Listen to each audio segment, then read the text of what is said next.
अक्कलकोट तालुका मागासवर्गीय शिक्षक संघटनेच्या वतीने अन्यायाविरोधात आंदोलन.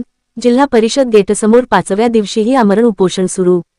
सोलापूर विशेष प्रतिनिधी जनसंसद न्यूज. महाराष्ट्र राज्य मागासवर्गीय शिक्षक संघटना अंतर्गत अक्कलकोट तालुका शाखेचे अध्यक्ष महातेश्वर हनुमंतराव कट्टीमनी यांनी प्रशासनाकडून होत असलेल्या कथित अन्यायाविरोधात जिल्हा परिषद गेटसमोर आमरण उपोषण सुरू केले असून आज उपोषणाचा 5वा दिवस आहे. उपोषणकर्ते महातेश्वर कट्टीमनी यांनी दिलेल्या माहितीनुसार अक्कलकोट येथील गट शिक्षणाधिकाऱ्यांनी शिक्षकांच्या प्रतिनियुक्ती प्रकरणात अनियमितता केल्याची तक्रार सप्टेंबर 2024 मध्ये करण्यात आली होती. त्या तक्रारीची चौकशी होऊन दोषारोप सिद्ध झाल्यानंतरही संबंधित अधिकाऱ्यांवर कोणतीही ठोस कारवाई करण्यात आलेली नाही.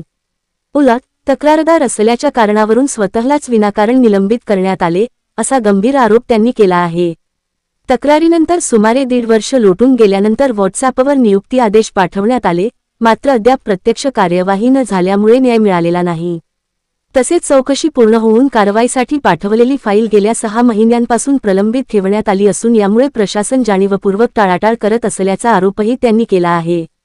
कट्टीमनी यांनी पुढे सांगितले की 1.5 वर्षांपासून उदरनिर्वाह भत्ता बंद ठेवण्यात आल्यामुळे त्यांच्या कुटुंबावर गंभीर आर्थिक संकट ओढवले आहे.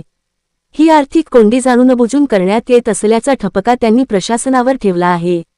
या प्रकरणात तात्काळ विभागीय अधिकार वापरून संबंधित गट शिक्षणाधिकाऱ्यांचे निलंबन करून विभागीय चौकशी सुरू करावी व दोषींवर कठोर कारवाई करावी, अशी मागणी करण्यात आली आहे. जोपर्यंत न्याय मिळत नाही तोपर्यंत शाळेवर हजर न राहता आंदोलन सुरू ठेवण्याचा निर्धार उपोषणकर्त्यांनी व्यक्त केला आहे. या संदर्भात निवेदन पुणे विभागीय आयुक्त कार्यालय तसेच जिल्हा परिषद सोलापूर आणि शिक्षण अधिकारी प्राथमिक यांच्याकडे देण्यात आले आहे.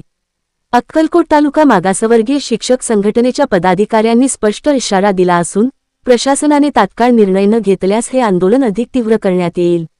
शिक्षकांवरील अन्यायाविरोधात सुरू असलेले हे आमरण उपोषण आता संपूर्ण तालुक्यात चर्चेचा विषय बनले आहे.